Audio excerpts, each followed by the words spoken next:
در آیات قرآن اطلاعاتی درباره مسائل علمی و اخباری درباره آینده و حقایقی که کسی در آن آگاهی نداشته بیان شده است. شناخته شدن چنین اطلاعاتی با سطح دانش و تکنولوژی آن دوره امکان پذیر نبوده است. بدیهی است که این امر مدرک روشنی است بر اینکه قرآن کلام انسان نیست. قرآن کلام خداوند قادر است که آفریننده همه چیز و همه کس است و علم او تمام آفرینش را در بر می‌گیرد.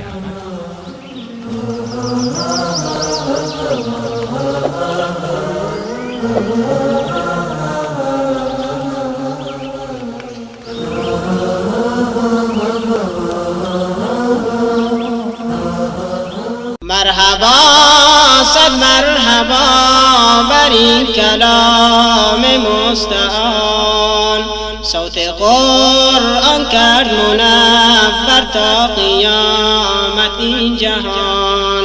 آن کلام سرمدی که نور قلب مؤمن است، حکم قرآن را به گوش دل شنو ای نوجوان.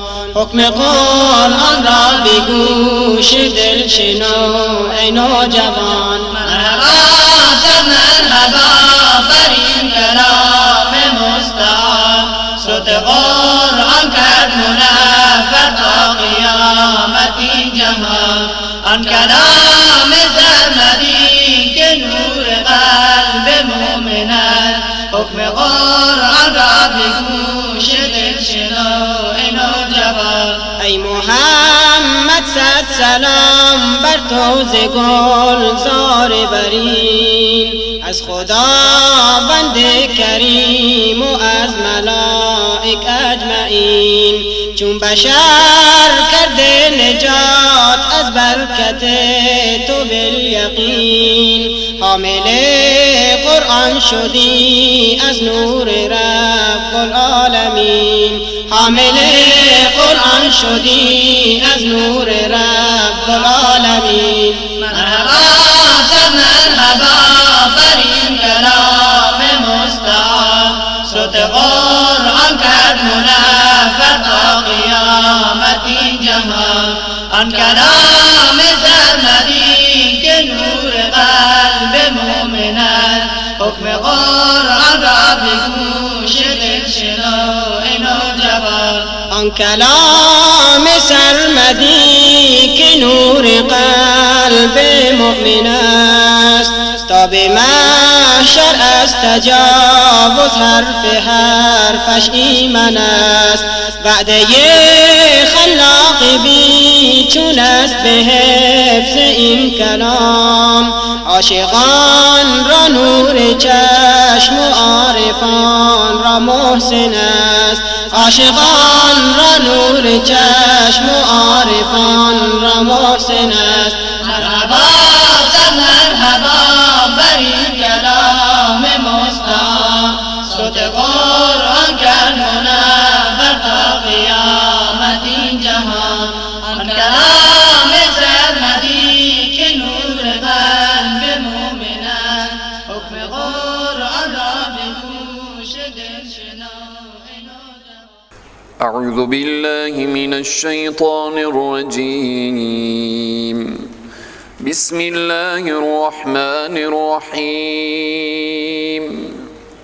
يا بني إسرائيل اذكروا نعمتي التي أنعمت عليكم وأني فضلتكم على العالمين.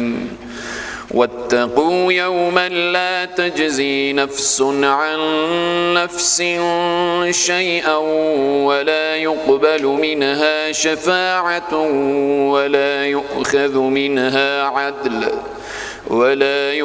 منها عدل ولا هم ينصرون. وَإِذْ نَجَّيْنَاكُمْ مِنْ آلِ فِرْعَوْنَ يَسُومُونَكُمْ سُوءَ الْعَذَابِ يُذَبِّحُونَ أَبْنَاءَكُمْ ويستحيون نساءكم وفي ذلكم بلاء من ربكم عظيم صدق الله العظيم.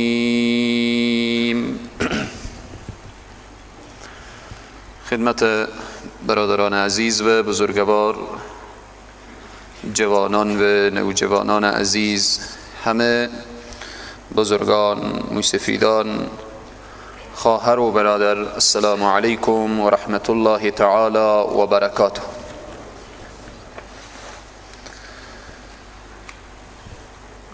در جلسه گذشته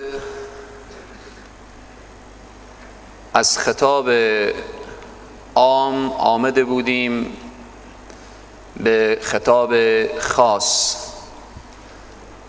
الله سبحانه و تعالی گفت که یا ایها الناس اعبدوا، همه را مخاطب کرد. بعداً از خطاب عام آمد به خطاب خاص، گفت یا بنی اسرائیل ذکروا. ارتباط به بنی اسرائیل اشاره کردیم که یکی از نامهای حضرت یعقوب علیه السلام اسرائیل بوده و بنی اسرائیل که میگن یعنی اولاد یعقوب علیه السلام. در این آیاتی که انشاءالله امروز میخوانیم، الله سبحانه و تعالی چندین نعمت و چندین انعاماتی که برای بنی اسرائیل الله سبحانه و تعالی کرده بیان میکنه، ولی بهانه‌گیری های بنی اسرائیل را بیان میکنه که بنی اسرائیل چگونه مردم بهانه‌گیری بودن و چقدر پیامبر خدا که حضرت موسی علیه السلام بوده چقدر او اذیت میکردن. و همچنین در کنار از این وقتی که بنی اسرائیل شناختیم و قوم حضرت موسی وقتی که متوجه شدیم که با حضرت موسی چه کار کردن، برعکس لشکر و یاران پیامبر اکرم صلی الله علیه و سلم را باز میفهمیم که آنها چقدر جانفدایی و جان نثاری و از خودگذشتگی نشان دادن. اول به طور خلاصه و فشرده سه کس را بشناسیم. یکی حضرت موسی علیه السلام کی هست و دارای چگونه شخصیتیه. بعداً کسی که به مقابل حضرت موسی بود فرعون را میشناسیم. و شخص سومی که مردم را به گساله پرستی دعوت کرد که سامری میشناسیم که سامری چی کسی بود. فرعون خواب میبینه. حالا فرعون کینه که خواب میبینه و چگونه خوابی میبینه؟ فرعون پادشاه سرکشر در مصر فرعون میگفتن، پادشاهان مصر فرعون میگفتن، مثل که از روم و فارس به نام قیصر و کسرا میگفتن، از مصر فرعون میگفتن. فرعون نام مشخص یک شخص نیه، بلکه که فرعون به اصطلاح رئیس جمهور و پادشاه مصر فرعون میگفتن. فرعونی که به زمان حضرت موسی علیه السلام بود که خیلی جنایت کرد و به مرحله رسید که انا ربکم الاعلی گفت و خود به عنوان خدا معرفی کرد. این فرعون نام از بعضی از تفاسیر نوشته کرده که به نام قنطوس بوده و بعضی دیگر از مفسرین نوشتن که نام از قابوس بوده. نام فرعونی که در زمان حضرت موسی بود قابوس و کنیتش ابو مره بوده. خیلی جالبه که کنیه شیطان هم ابو مره، کنیت ازی هم ابو مره بوده، لقب ازی فرعون بوده. اسم فرعون قابوس، کنیتش ابو مره و لقب ازو فرعون بوده. فرعون خواب میبینه که کسی میآیه و بالآخر تمام حکمت و پادشاهی از او، تمام حکم و حشم زیر به هم میزنه. منجمار صدا میکنه و بالآخر خواب از زیر تعبیر کنن. خواب از این تعبیر میشه به این که کسی به وجود میآیه و پیدا میشه که پادشاهی تو رو به هم میزنه. چی وقت پیدا میشه؟ گفتن هنوز به دنیا نیامده ولی به دنیا میآیه. شیطان خب شیطان بوده دیگه، به زبان من شیطان آمد. فرعون دستور میده که هر طفلی که به دنیا میآیه باید سر بریده شه. هر طفلی که به دنیا میآیه اگر پسر بود سر بریده شه و اگر دختر بود نگاه داشته شه و بالاخره که بزرگ که بشه او خدمت آل فرعون و خانواده فرعون و بالاخره به لشکر فرعون به درد میخوره. و خلاصه حضرت موسی به دنیا میآین. مادر حضرت موسی باز بعداً میگیم که کینه. مادر حضرت موسی طفل بر میداره. قصه خلاصه چون به این داستان و به قصه اینها خیلی نپیچیم، طفل به داخل یک صندوق میگذاره و به دریا رها میکنه و بعداً صندوق میایه رأساً به داخل قصر فرعون و در اونجی چکار میشه؟ آسیه همسر فرعون او رو بر میداره و بالاخره دشمن فرعون به خانه فرعون رشد میکنه. با آغوش حضرت آسیه رضی الله تعالی عنها رشد میکنه. کار خدای تبارک و تعالی. خیلی هم جالبه که در روایات و اینها میاره که هر زنی که آوردن، مادر حضرت موسی هم به قصر فرعون کار میکرد، هر زنی که میارن ولی این طفل سینر نمیگیره. مادر که میارن سکوت دیگه، نمیگه که این طفل منه، سکوت، ولی سینی مادر میگیره. فرعون برای مادر حضرت موسی میگه چقدر برای تو معاش میدم تو این شیر بدی. کار خدای تبارک و تعالی که خداوند که کار رو بکنه دوستر با آغوش دشمن بزرگ میکنه. این یک اشاره مختصری از فرعون بود که فرعون بعداً لشکری ترتیب میده که حضرت موسی علیه السلام وقتی که در مقابل از او ایستاده میشن، لشکری که فرعون ترتیب میده و به دنبال حضرت موسی علیه السلام 1,200,000 نفره. چقدر سپاه بزرگی، چقدر لشکر بزرگی، کاملا مجهزه. 1,200,000 نفر کاملا مجهز. همراه حضرت موسی علیه السلام که بودن بدون زنها 600,000 نفر بودن، بدون زنها و اینها. حالا ارتباط به معرفی حضرت موسی علیه السلام. حضرت موسی علیه السلام یکی از پیامبران اولوالعزمن. 5 پیامبر اولوالعزم داریم که یکی از اونها حضرت موسی علیه السلام، حضرت نوح، حضرت ابراهیم، حضرت عیسی، حضرت موسی و جناب نبی اکرم صلی الله علیه و سلم. این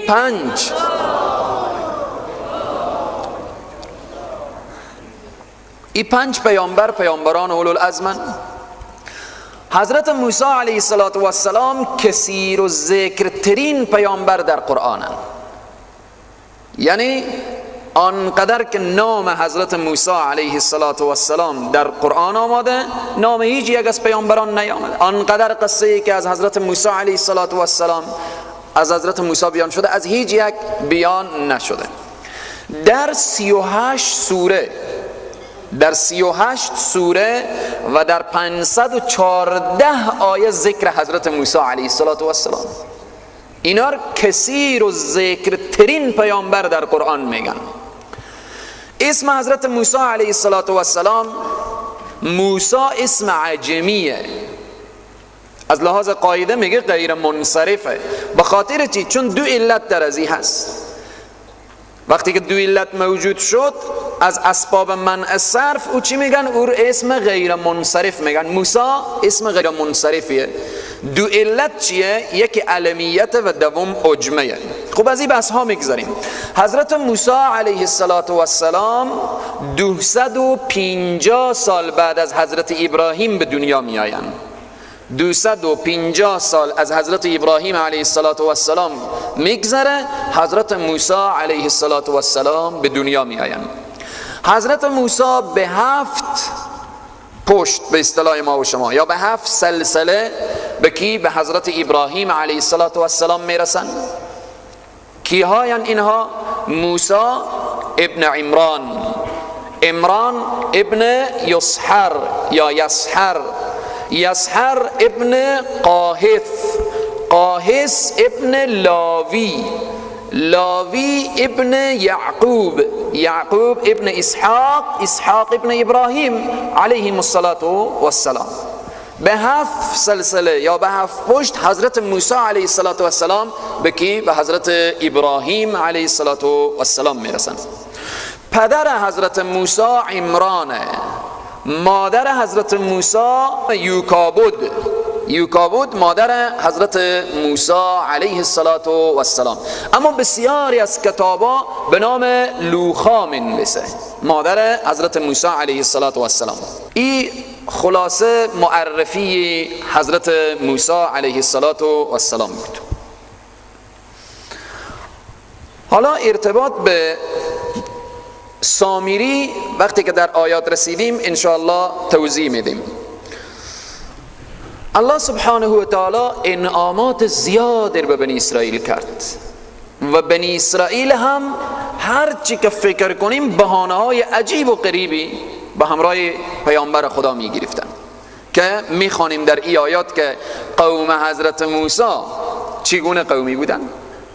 این یهودی های امروزی بنی اسرائیل امروز که بخوانیم میفهمیم که یهود چقدر مردم رذیلیه. یهودی که پیغمبر خدا حضرت موسی اینقدر تکلیف میده، یهودی که به صدر اسلام پیامبر نازنین ما و شما چقدر تکلیف میده، چقدر اذیت میکنن. خب امروز ما و شما از اینا چی توقع داریم؟ توقع داریم که با ما مهربان بشن؟ توقع داریم که با ما بیایم لطف و مهربانی بکنن؟ خب قطعا چنین فکر و خیال باید در ذهن و در فکر نباشه. الله سبحانه و تعالی در این آیات انعاماتی که بر بنی اسرائیل شده و بهانه‌هایی که اونها گرفتن بیان میکنه. از جمله انعامات به طور خلاصه و فشرده یک اشاره میکنیم. نجات از چنگ فرعونیان، این کم نعمت عظیم و بزرگی. تمام قوم بنی اسرائیل، قوم حضرت موسی علیه السلام، اینها همه بالاخره زن و مرد اینا به خانه فرعون و خاندان فرعون و لشکر فرعون همه خدمه بودن، همه بالاخره در حالت رنج و ذلت و اینها سپری میکردن. خدای تبارک و تعالی اینا را از چنگ فرعون نجات میده. این چقدر انعام بزرگی. فرعونی که دستور میده که اطفال رو بکشیم، چکار کنیم؟ دخترها رو زنده نگه داریم.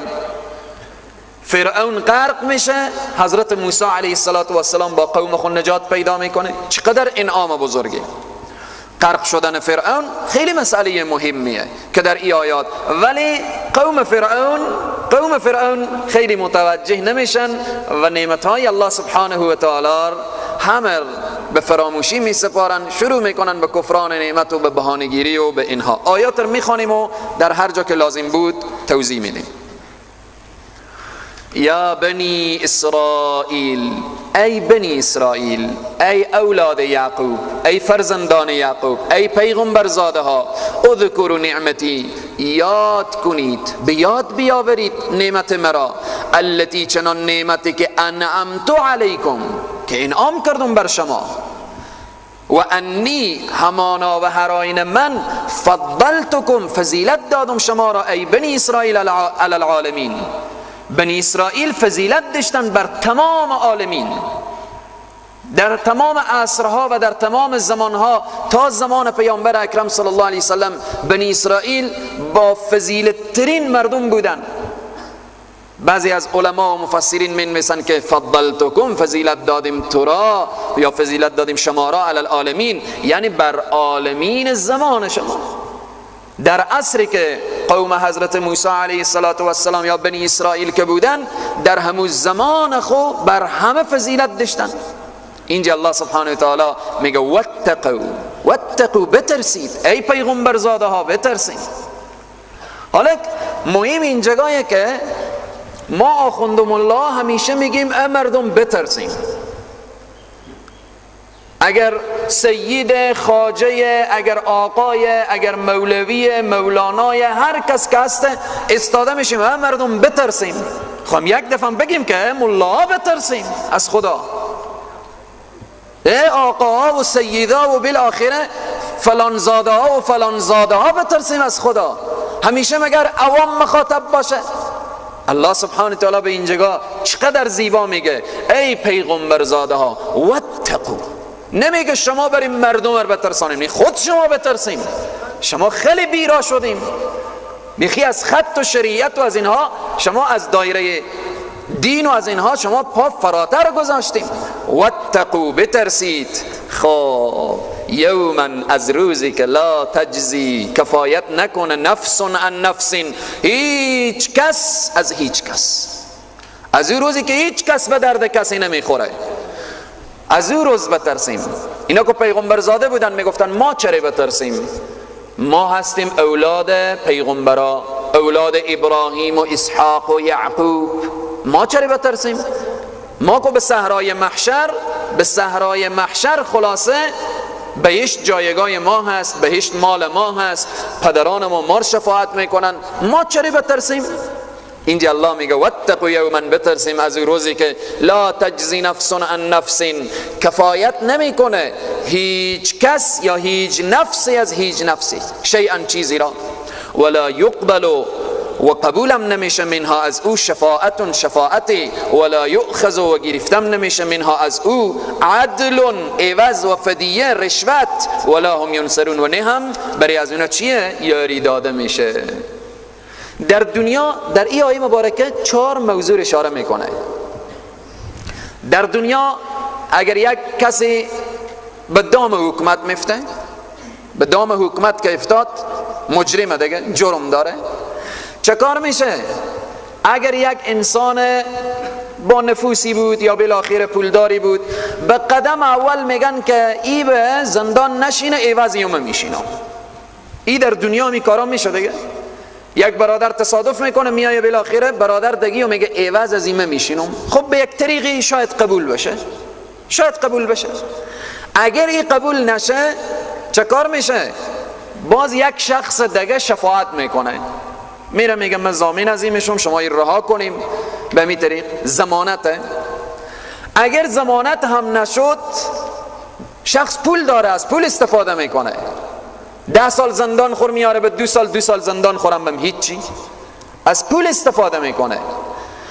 اگر از پول نشد، یک نفر موقف اجتماعی داره، مجردی که اسیر شه، بندیشه، چه کار میشه؟ پیروان از اون میرن دروازه محبس و زندان و اینها میکنن. این 4 مرحله در دنیایه. خدای تبارک و تعالی این 4 مرحله بنی اسرائیل متوجه میسازه که متوجه باشیم که روز قیامت هیچ کس عوض کسی نمیشه که بیای بگه عوض فلانی من به جهنم میرم. این گپ در صحرای محشر نیه. ولا یقبل منها شفاعت، به صحرای محشر هیچ کس شفاعت کافر کرده نمیتونه، هیچ پیغمبر شفاعت کافر کرده نمیتونه. خدای نخواسته از این معلوم نشه که روز قیامت البته شفاعتی نیه. نه، عقیده اهل سنت و جماعت اینه که به صحرای محشر شفاعت انبیاء علیهم السلام، خصوصا پیامبر اسلام، شفاعت حافظان قرآن، شفاعت شهدا و اینها، شفاعت به صحرای محشر هست. اما برای کافر هیچ کس شفاعت کرده نمیتونه. تمام انبیا جمعشن، قطعا نمیتونن شفیع ابو جهل و ابو لهب بشن، قطعا امکان نداره. تمام انبیا جمعشن، تمام شهدا و اولیا و همه جمعشن، امکان نداره. به صحرای محشر شفاعت کافر هیچ امکان نداره که چه کار بشه. ولا یقبل منها شفاعت ولا یؤخذ منها عدل. در صحرای محشر به دنیا عوض داده میشه، فدیه داده میشه. به صحرای محشر چیه؟ در اخیر جزء 3 میخوانیم که ملء الارض ذهب ولو افتدی به. اگر به اندازه پوری ملء الارض، به اندازه پوری زمین طلا کسی به صحرای محشر حاضر کنه، قطعا به حالی فایده نمیکنه. انمی سبحان الله و الحمدلله که در دنیای فایده داره. امی که میگیم لا اله الا الله محمد رسول الله، انمی فایده داره. انمی نماز فایده داره، انمی زکات، انمی حج، انمی صدقه، انمی برنامه‌های دین و انمی پایبندی به احکام دین. قطعا به صحرای محشر مسئله چی؟ فدیه نیه. مسئله از اینیه که کسی پول بپردازه. ولا هم ینصرون. اونجا کسی نصرت دادم نمیشه که اینجا یاری داده بشن. چرا؟ به صحرای محشر چنین نیه که حالی در دنیا اگر کسی کاری بکنه فوراً میگیم تظاهرات کنیم. صحرای محشر جا تظاهراته، صحرای محشر جا جیغ داده، صحرای محشر جا دبیدنه. صحرای محشر اونجی احکم الحاکمین حاکمیت داره.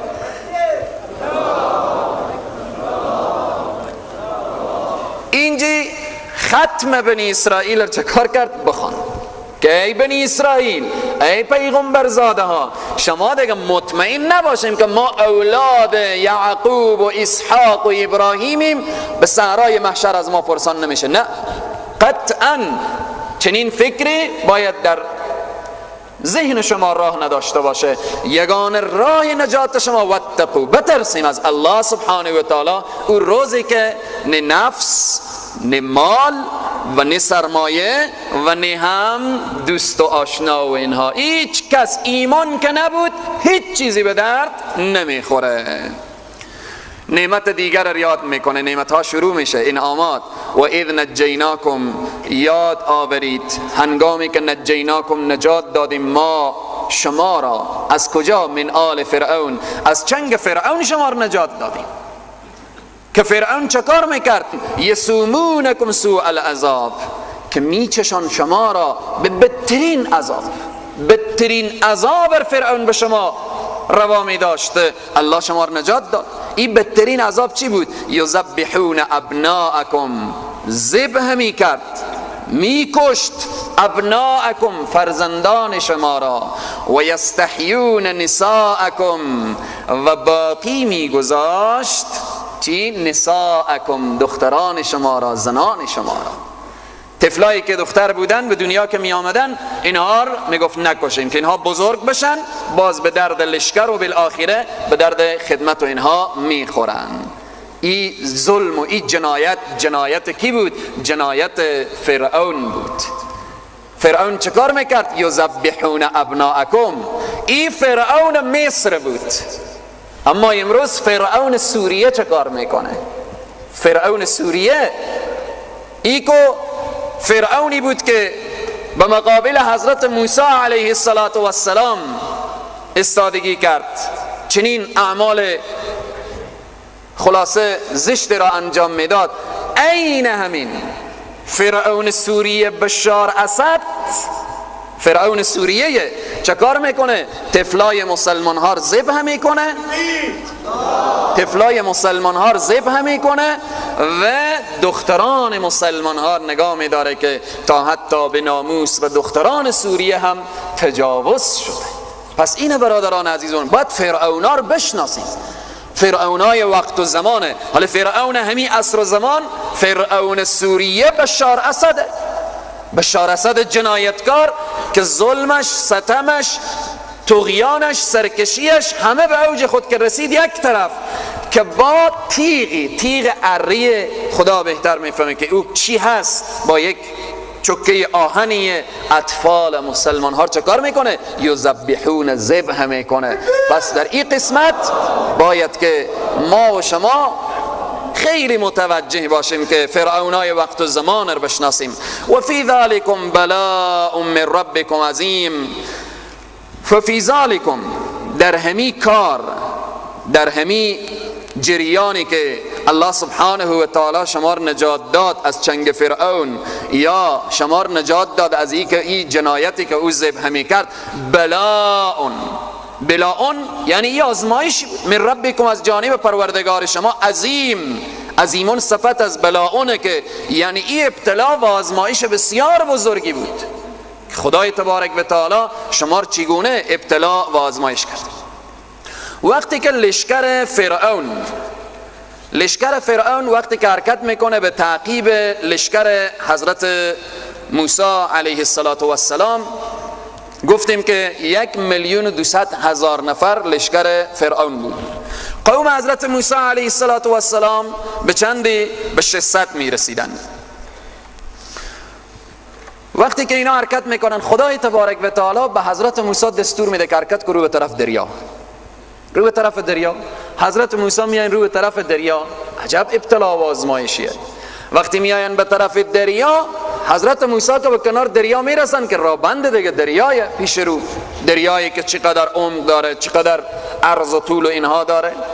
حضرت موسی به کنار دریا میرسن که ناگه لشکر فرعون و فرعونیان و اینها هم میرسن. وقتی که لشکر میرسه، چقدر حال لحظه عجیبیه. اگر قوم حضرت موسی علیه السلام خور به دریا بزنن، خب باز هم از بین میرن. اگر به دریا نزنن، این 1,200,000 نفر کاملا مجهز، خب چیز واضحه که اینا رو بکشن، جسدای اینا رو به دریا میندازن. حالا قوم حضرت موسی علیه السلام چسبیدن به جان حضرت موسی که ای موسی، تو ما را آوردی در اینجی در کنار دریا، حالا این راه فراره، از کجا فرار کنیم؟ از کجا بالاخره نه مبارزه میشه نه فرار میشه؟ خدای تبارک و تعالی به حضرت موسی میگه ای موسی غم نخور، بزن عصای خود را به دریا. حضرت موسی علیه السلام وقتی که عصا را به دریا میزنن، دریا شق میشه. یک تکه کوچه آب این طرف بلند و بالاخره وسط دریا خشک. حضرت موسی به قوم خود میگه بیایم از دریا عبور کنیم، تیر بشیم. حضرت موسی علیه السلام با قوم خود از دریا تیر میشن. لشکر فرعون و فرعونیان میایه ایالت را نظاره میکنه که چه کار باید بکنه.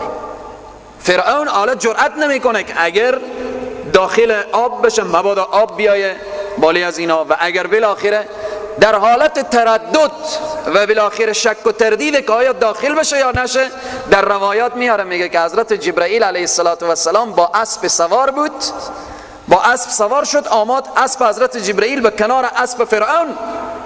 وقتی اسب رو ببینه حرکت میکنه، میگه حضرت جبرائیل داخل دریا شد، اسب فرعون هم خورکش کرد داخل دریا. وقتی که داخل دریا اسب فرعون داخل میشه، خب لشکر و سپاه هم به این فکر دیگه که فرعون داخل شد، دل فرعون نمیخواست که داخل بشه، اسب اور آورد. وقتی که داخل دریا داخل میشن، میگه در روایات میاره که آخرین فرد از حضرت موسی وقتی از دریا بیرون میشه، آخرین فرد فرعون وارد دریا میشه. یعنی تمام همی لشکر فرعون همه وارد چیان؟ وارد دریایان. بعد از این که حضرت موسی علیه السلام و لشکر از او و بالاخره قوم از او از دریا بیرون میشن، نگاه میکنن که ای فرعون با لشکر و سپاه میآیه. در آن اثنا که همه لشکر فرعون داخل دریا بود، ناگه الله سبحانه تعالی دستور میده پس کوچه‌ای که در آب بود به هم میزنه. وقتی که به هم زد، فرعون چه کار میشه؟ فرعون غرق میشه. حالا غرق شدن فرعون و فرعونیان در کدام دریا بوده؟ در تاریخ و روایات میاره که دریای احمر یا دریای سرخ، یا این که امروزی که از رو نقشه ها و اینها نگاه کنیم به نام خلیج سوئیس که میگن، یا این که به نام دریای قلزم که او دریای که میگفتن که امروزه به انگلیسی اور به نام دریای رید سی میگن.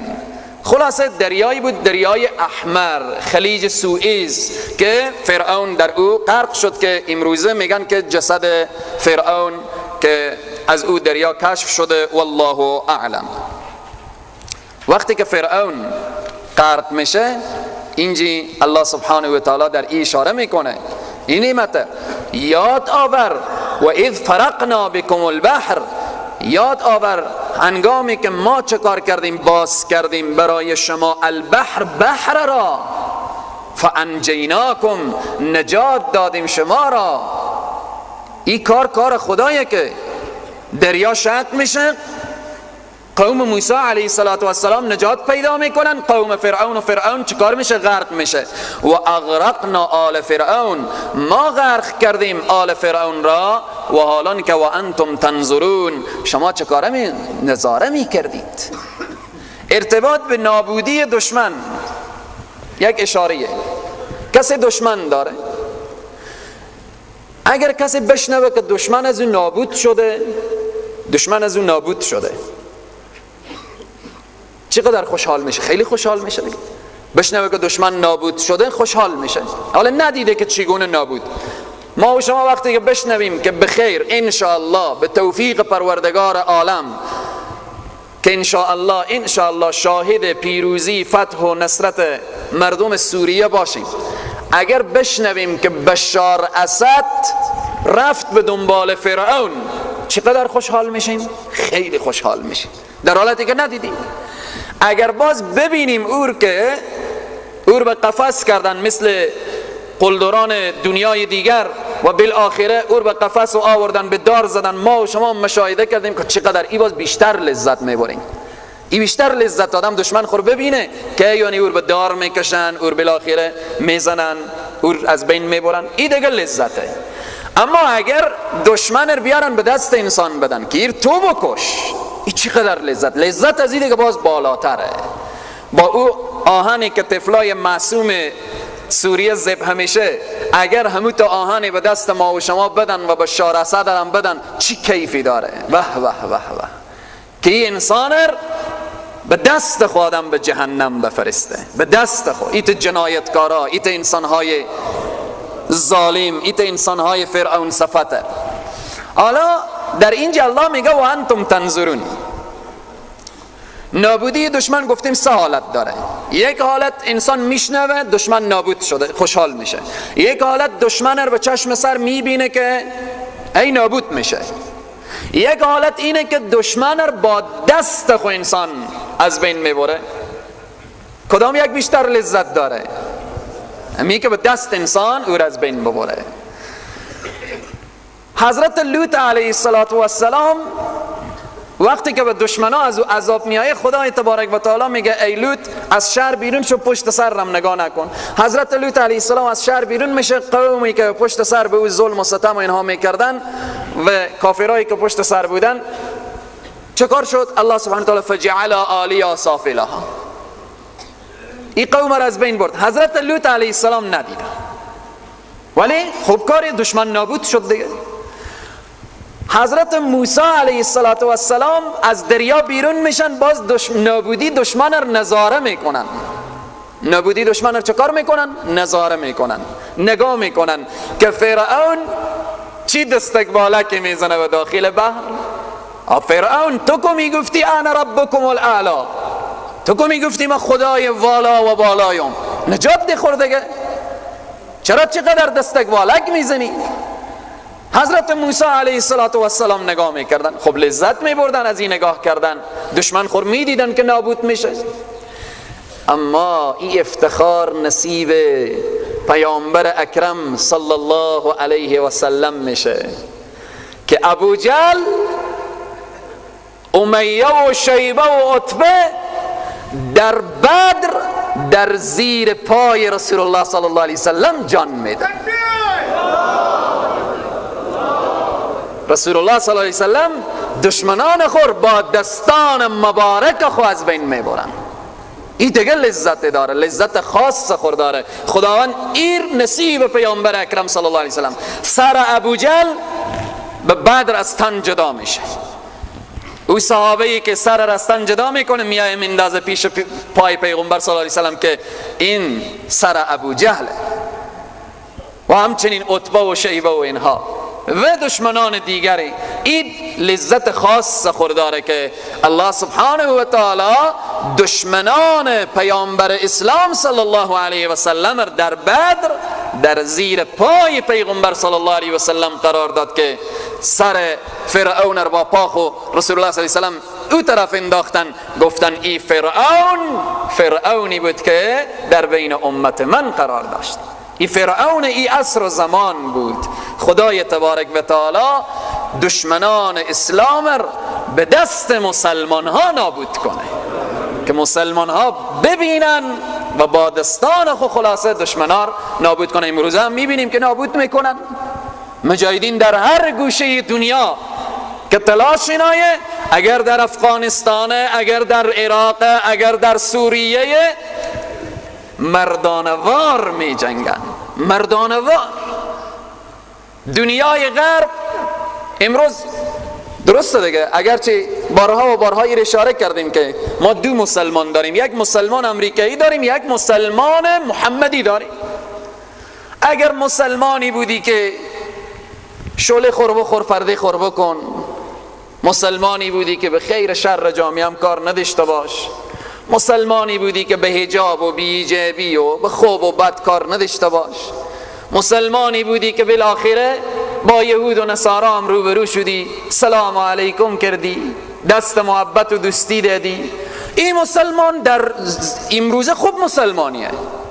امریکا تایید میکنه، اوباما هم تایید میکنه، غرب تایید میکنه. این مسلمان چیه؟ مسلمان امریکاییه. این مسلمانیه. اما مسلمان واقعی امروز القابی میشه چی؟ تروریست، القاعده، تندرو، خشونتگر، افراطی. اگر خیلی بالاخره از حجاب بحث کردی این قدیمیه. ای اگر از حدود و قصاص گفتی این افراطیه. اگر از جنگ و جهاد و مبارزه گفتی این از القاعده تروریسته. خب امریکایی تو چیزی رو نماید. شما رسانه ها رو هر شو میبینیم که میگه باید القاعده از پاکستان، از افغانستان، از کجا و بالاخره باید لانه های القاعده تخریب بشه. خب القاعده کی ندگه؟ رسول الله صلی الله علیه و سلم میفرمایند کسی که بهشت مایه، بهشت زیر شمشیره. شمشیر هم تیزه. چه کار میشه؟ یا بر گردن دشمن پایین میایه، یا اگر شمشیر دشمن بر گردن تو پایین آمد خوشا به حال تو. اسلام از صدر اسلام مسلمان ها مشکلات دیدن، مشکلات میبینن. مسلمان یا باید تبعید باشه، یا باید مهاجر باشه، یا باید زندانی باشه، یا باید بالاخره در صفوف مبارزه باشه. چنین نمیشه برادران عزیز و بزرگوار. خوب آدم بخوره، خوب بنوشه، خوب بخوابه، بابا حالی وقتی تگپا نیه، خب وقت اشته گپایه دیگه. پس وقت چگونه گپایه؟ پس در از این قسمت خیلی باید متوجه باشیم که دشمن به هر حال وقتی که نابود بشه باعث سرفرازی چیه؟ مسلمان های بر طریقی که باشه. الله سبحانه و تعالی میگه که و انتم تنظرون. وقتی که دشمن نابود میشد چه کار میکردیم؟ ای موسی شما نظاره میکردیم، شما خلاصه میدیدیم که فرعون چگونه غرق میشه. وقتی که حضرت موسی علیه السلام از چنگ فرعون و فرعونیان نجات پیدا کردن، حالا دیگه از دریا هم تیر شدن، چکار شد؟ آمدن حضرت موسی با قوم خود در دشت به نام دشت تی، یا بعضی میگن که صحرای سینا. وقتی که در او دشت آمدن، حضرت موسی علیه السلام برای از اینا و بالاخره دعا کردن که خدایا پروردگارا، در این دشتی که سوزانه، در این دشتی که آفتابه، در این دشتی که بالاخره خیلی مشکلاته، حضرت موسی که دعا کردن خدای تبارک و تعالی به قوم حضرت موسی قضا می آورد، من و سلوا. وقتی که من و سلوا آمد گفتن که آب میخوایم، آب الله سبحانه و تعالی برای از اینا عطا کرد و بالاخره بعدن هوا گرم شد، خیمه ها پوسید، در چاشت روز الله سبحانه تعالی ابر می آورد که بلند سر از اینا سایه بشه. همه اینها انعاماتی بود که الله سبحانه تعالی به بنی اسرائیل. من و سلوا چیه که در آیات میخوانیم؟ من و سلوا، من یک نوع شیرینیه. من و سلوا، سلوا یک نوع پرنده‌ای بود که بالاخره از چغک بزرگتر، از گنجشک بزرگتر و بالاخره می آمد. به اصطلاح ما و شما مرغانی می آمد، اینها می خوردن.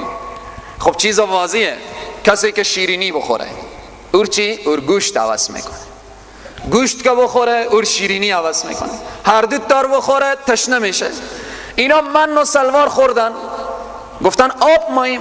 آبرم الله سبحانه و تعالی برای از اینا چه کار کرد؟ عطا کرد. چشمه 12 چشمه برای از اینا از داخل سنگ بیرون کرد. داخل دشت بودن. بعد از این که داخل این دشت بودن، حضرت موسی علیه السلام چون اینها دیدن یک قومی که اونها الهی دارن، در سوره های دیگه انشالله میخوانیم که اونها درخواست کردن که ما هم الهی میخوایم، ما هم میخوایم ذاتی که او پرستش کنیم. و بالاخره حضرت موسی گفت که شما اینجا باشیم و بالاخره من میرم برای شما. بالاخره تورات نازل میشه. حضرت موسی علیه السلام رفتن در کوه تور. اول در سوره های دیگه میآیه، اینا همه توضیح داده میشه، همین خلاصه بیان میکنیم. رفتن در کوه تور، مدت 30 روز بودن. بعد از 30 روز 10 روز دیگه تمدید میشه، 40 روز حضرت موسی علیه السلام در کوه تور تورات نازل میشه. تا حضرت موسی علیه السلام میآین و برمیگردن، اینجی همان سامری که گفتیم، سامری چه کار میکنه؟ دست به کار میشه و اینجی مردم رو به بت پرستی آشنا میکنه. در کنار قوم حضرت موسی علیه السلام یک قافله تیر میشه یا یک قبیله که اونها گساله پرست بودن، بت پرست بودن. اینجی میگن که ما هم ماییم که کسی پرستش کنیم. حالا سامری یکی از منافقان قوم حضرت موسی علیه السلام. حضرت موسی علیه السلام بین خود منافق داشتن. ببینیم چقدر نفاق خطرناک. سامری بعضی میگن که ای از قوم حضرت موسی بود. نه، از قوم حضرت موسی نبوده. صحیح‌تر اینه که از اهالی عراق و ساکن شهر سامره بود. از اونجی همراه حضرت موسی هم رکاب میشه و بالاخره میآیه. اصل سامری گساله پرست بود. اینجا میخواست همون فرهنگ خور چکار کنه؟ ترویج بده، فرهنگ خور پیاده کنه. شما ببینیم که وقتی یک بیگانه به کشور آدم میآیه، یک فکر بیگانه به کشور میآیه، یک فکر بیگانه خلاصه در منطقه و قریه میآیه، خب او دوست داره که همون فکر خور، افکار خور و بالاخره فرهنگ خور چکار کنه؟ ترویج بده. سامری اصل گساله پرست بود. قوم درخواست کردن که ما هم دوست داریم یک چیزی پرستش کنیم. سامری چون گساله پرست بود و خیلی هم در عرصه ساخت و ساز زیورالات و اینها دست داشت، چکار کرد؟ به قوم گفت که شما هرچی که طلا و جواهرات داریم بیارین که ما به شما یک چیزی بسازم و او پرستش کنیم. همه بالاخره جواهرات رو جمع کردن. گفت از طلا باشه، به خاطر که حضرت موسی که بیایه باز نتونه ایر تخریب کنه و ایر از بین ببره. و همچنین ایر از طلا می ساخت به خاطر از این که این یک شی گران قیمتی باشه که ایر بیشتر و بیشترتر هم دوست داشته باشن. سامری گسالر ساخت از طلا و بعداً این گسالر برای قوم پیش کرد و از همی 600,000 نفر 70 نفر گفتن که ما پرستش نمی کنیم، منتظر حضرت موسییم. دیگه متوقی همه گساله پرست شدن. حضرت موسی هم به کوه تور به راز و به نیاز و به اینها مصروف بود. حضرت موسی علیه السلام چه کار کرد؟ وقتی که برگشت و این قوم رو به این حالت دید، خب بالاخره حضرت هارون هم که بود کاری کرده نمیتونست. حضرت هارون که توان این تخمین بیش از 500,000 نفر رو نداشت که با اینها مقابله و مبارزه کنه. به همین ترتیب خلاصه حضرت موسی که میایه، بعدن او گسالر با یک نعره‌ای که حضرت موسی میزنه، این حالت رو که میبینه، با یک نعره‌ای که میزنه گساله جا در جا خاکستر میشه. وقتی که گساله خاکستر شد، خاکستر بعضی روایت ها میاره میگه نه ایر چه کار کردن؟ ایر سوختاندن حضرت موسی علیه السلام، خاکستر از ایر به دریا ریختاندن. اما بیشتر همین نعره حضرت موسی علیه السلام چون فریاد میزنه، خواهی فریاد یک پیغمبر چقدر موثره. گساله خاکستر میشه، خاکستر از ایر به دریا میریزن. بعضی از انسانها هنوز عشق با گساله داشتن، رفتن از آب دریا می نوشیدن، تبرکن میگفتن از آب دریا که الله سبحانه و تعالی اینجا لفظ اشربور میاره که اینها نوشیدن. محبت گساله به سر تا پا از اینا گرفته بود، فرا گرفته بود. به این ترتیب سامری چه کار میشه؟ با دعا که ای خدا، حضرت موسی علیه السلام دعا میکنه خدایا از شر از سامری که این فتنه بزرگ رو پا کرده. سامری مریض میشه، خلاصه به مرض مبتلا میشه. کسی که ترویج شرک بده، کسی که شرک و بتپرستی، خرافات و اینها رو به جامعه عرضه کنه، خدای تبارک و تعالی او بر عذاب سامری مبتلا میکنه. چیز واضح و مسلمیه، چیز واضح و مسلمیه. سامری هم میفهمید که موسی علیه السلام چیه؟ حقه، اما قبول نمیکرد.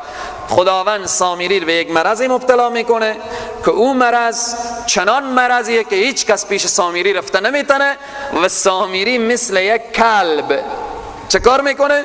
جیغ میزنه و فریاد میزنه و از دور پیش از اون نان میندازن تا ای که خلاصه مردار میشه و از دنیا میره. اینجا الله سبحانه و تعالی امی واقعی رو بیان میکنه. و اذ وعدنا، یاد کنید وقتی را که وعده دادیم ما موسی را 40 لیلتا، 40 شب. یعنی بیا در سوره اعراف باز میایه و اذ وعدنا موسی 30 لیله، اول 30 روز بعدا 10 روز تمدید میشه. علت تمدیدیو که یه 10 روز خداوند گفت بیای موسی. حضرت موسی روزدار بود، ماه مبارک رمضان هم نزدیک و پیش رویه که قریب به 32 یا 33 روز دیگه مانده. حضرت موسی 30 روز روزه داشت.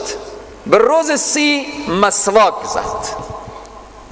زد. خدای تبارک و تعالی گفت ای موسی تو دهن خور مسواک نمیزدی، بوی دهن روزدار پیش من خیلی ارزش داره، پس 10 روز دیگه تمدید که به این 10 روز مسواک نزنی و شب 40 تورات به تو نازل میشه. ببینیم چی فضیلت داره روزه و چی فضیلت داره بوی دهن روزدار به نزد الله سبحانه و تعالی. 40 لیله، 40 شب. ثم بعد از آن حضرت موسی رفت. ثم بعد از آن اتخذتم العجل من بعده، شما گرفتید گساله را من بعدی، بعد از موسی، به عنوان معبود، به عنوان خدا. و انتم ظالمون، حالا که شما ستمگار بودید، شما خیلی ظالمید. خدای تبارک و تعالی چقدر برای شما لطف کرده، چقدر مهربانی کرده، چقدر خداوند برای شما احسان کرده، ولی شما او ذاتی که دریا شخ کرد و شما رو نجات داد او رها میکنیم، میاییم دنبال گساله و گساله پرستی. باز هم الله سبحانه تعالی چکار؟ ثم عفونا عنکم، بعد از آن الله سبحانه تعالی عفو کرد از چی؟ از شما. من بعد ذلك، بعد از این همه شما این جرم و جنایت، لعلکم تشکرون، تا شما شکر کنید. عفو چگونه بود؟ وقتی که حضرت موسی علیه السلام آمدن و حضرت موسی که آمدن این حالت را که دیدن، خب خدای تبارک و تعالی اینا را عفو کرد. عفو چگونه بود؟ منظور از عفو اینه که اینها گفت توبه کنیم. توبه از اینا چگونه بود؟ توبه ای نبود که اونها 2 رکعت نماز بخوانن و بگن ای الله توبه کردیم. این که افتخار نصیب امت اسلامی شده که همین هر گناهی که میکنی چه کار بکن؟ توبه کن، توبه کن به درگاه الله سبحانه تعالی. اما توبه قوم حضرت موسی ای بود. قوم حضرت موسی 3 دسته تقسیم شدن. یک دسته چه کار کردن؟ سکوت کردن. یک دسته بت پرستی شروع کردن. یک دسته امر معروف و نهی از منکر میکردن. میگفتن این کار شما اشتباهه، این گساله شما که پرستش میکنید این اشتباهه، این کار باید نکنید. قومی که امر معروف و نهی از منکر میکردن اینا یک طرف، اینا جدا. قومی که گساله پرستش کردن، گساله به عنوان معبود انتخاب کردن، این قوم گفتن شما باید کشته بشین. شما باید کشته بشید. توبه از اونا کشتن بود، باید کشته بشن. قومی که سکوت کرده بودن اینا رو باید بکشن. چقدر سخته. حال زن گساله پرستش کرده، شوهر سکوت کرده، شوهر گساله پرستش کرده، زن سکوت کرده، پدر گساله پرستش کرده، فرزند سکوت کرده، فرزند گساله پرستش کرده، پدر سکوت کرده. باید حالی شوهر شمشیر بگیره زن رو بکشه، زن شمشیر بگیره شوهر رو بکشه. به این طریق آنهایی که سکوت کردن شمشیر رو بگیرن، آنهایی که گساله پرستش کردن آنها رو بکشن. از طلوع صبح در روایات میاره، از طلوع صبح تا غروب آفتاب خدای تبارک و تعالی یک غبار آورد در بین از اینا و اینها نشستن، همینایی که گساله پرستش کرده بودن اینها نشستن به جای خود. خب اینها خود چرا فرار نکردن؟ خب اینها چیز واضح بود که فرار کردن نمیتونستن. از کجا فرار میکردن؟ الله سبحانه و تعالی خوب آگاه بودن که الله سبحانه و تعالی اینا رو چه کار میکنه. اینا اگر همین توبه قبول نکنن آتش جهنم نصیب اینا. همین که میگه ثم عفونا، ما شما رو عفو کردیم، یعنی این کشتن دنیا رو قبول کنیم، کشتن دنیا رو قبول کنیم، از عذاب آخرت عفویم و نجات پیدا میکنیم. قتل کشتن شروع میشه از طلوع آفتاب و بالاخره تا غروب، زدن و بالاخره تعداد کثیری از اینا کشته میشن. آخر حضرت موسی میگه خدایا دیگه پروردگارا بس، که اینها بالاخره همه قتل شدن، همه از بین رفتن، تا اینکه خدای تبارک و تعالی باز توبه از اینا میپذیره و قبول میکنه. امی آیه اشاره میکنه ثم عفونا عنکم، که باز بعدا هم بیان میشه.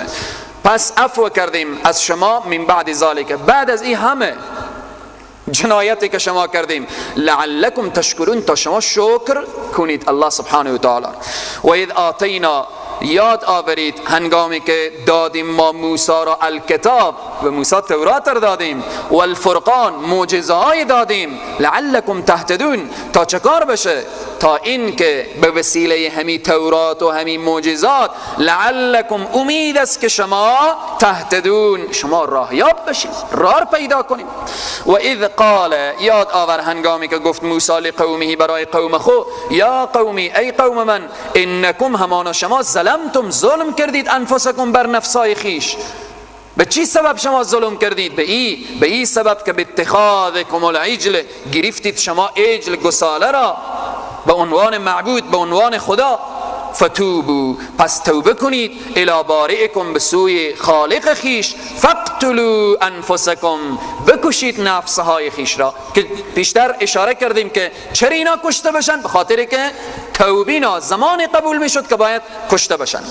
ذالکم خیر لکم عند بارئکم، این بهتر است برای شما به نزد آفریننده و یا خالق شما. فتاب علیکم، پس چکار کرد؟ قبول کرد خدای تبارک و تعالی توبه را علیکم، بر شما. انه هو التواب الرحیم، او ذاتی که توبه پذیر و مهربانه. باز گستاخی دیگر قوم حضرت موسی. قوم حضرت موسی علیه السلام، حضرت موسی که احکام تورات را آورد، اینا که به قوم آورد، قوم گفتن که ما قبول نداریم، تورات را قبول نمی کنیم. چرا قبول نمی کنیم؟ به خاطر از اینکه اینا هر چی که من میگم شما فکر کنیم که انمی اسرائیل جنایتکار، انمی یهودیا، از نسل همی مردمن، از نسل همی مردمن که چقدر پیامبران خدا رو و بالاخره خصوصا حضرت موسی اذیت کردن. گفتن ما قبول نمی کنیم تا خود ما صدای خدا رو نشنویم.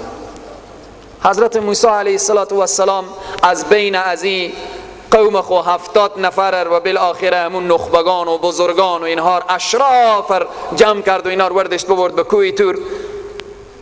وقتی که به کوه تور اینا رو برد، خدای تبارک و تعالی با حضرت موسی راز و نیاز کرد. اینا صدا شنیدن، این بدبختا صدا شنیدن، ولی گفتن که ما صدا بشنویم قبول نداریم مگر خود خدا رو ببینیم. تا خود الله رو نبینیم ما قبول نمی کنیم. این حرف که به زبان آوردن، قهاریت پروردگار عالم به جوش می آیه. اینجی یک آواز و یک صاعقه سر داده میشه که جا در جا اینا همه از بین میرن. وقتی که اینا میمیرن، حضرت موسی میگه خدایا خدایا این قوم بیاز قبول نمی کردن، حالی من برم بگم یه 70 بزرگان شما بمردن، میگه اینا رو ببردی بکشتی بالاخره. خدایا پروردگار، حضرت موسی دعا میکنه که خدایا اینا رو زنده کن.